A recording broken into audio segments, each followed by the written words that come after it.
today's briefing by talking about the latest student loan cancellations for, I think we said, what did we say, in total 4.75 million Americans now. I think it's 160,000. This latest run by Johnson, the Republican House Speaker, today described this as a massive wealth transfer for Americans who did not attend college to those who did.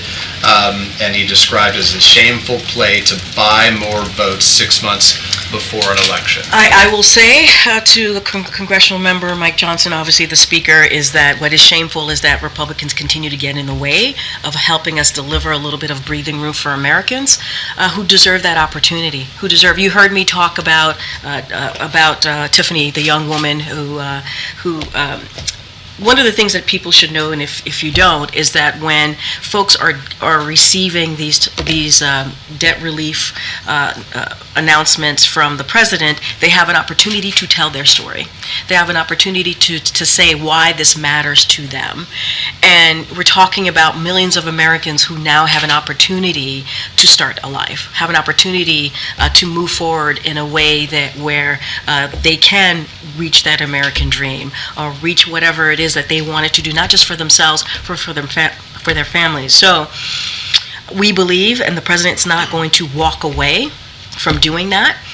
He believes it's an important commitment that he made to Americans. It is a broken system.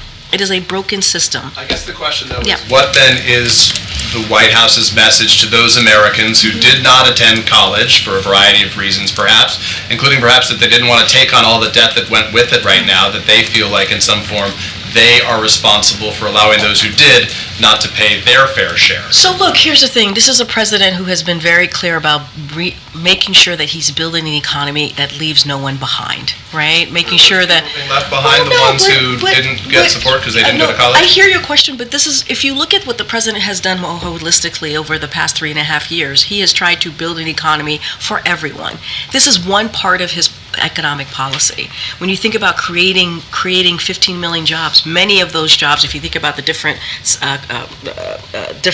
legislation that he's obviously passed into law, whether it's the bipartisan infrastructure legislation, CHIPS and Science Act, it's creating jobs that are good union-paying jobs, where you don't need a college education, right? Where you can make 6 figures and actually have that opportunity to start your family.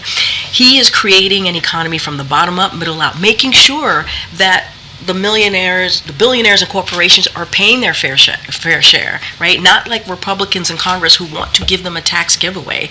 So he's trying to make sure, this is one part of his economic policy, but as he's thinking forward, as he's looking at all Americans, all communities, he wants to make sure that there is an economy that doesn't leave anybody behind, and as historically, that trickle-down economics does not work, and he does not want to see that. So we have given opportunities, and we want to continue to give opportunities for folks who feel like they need a little bit more help.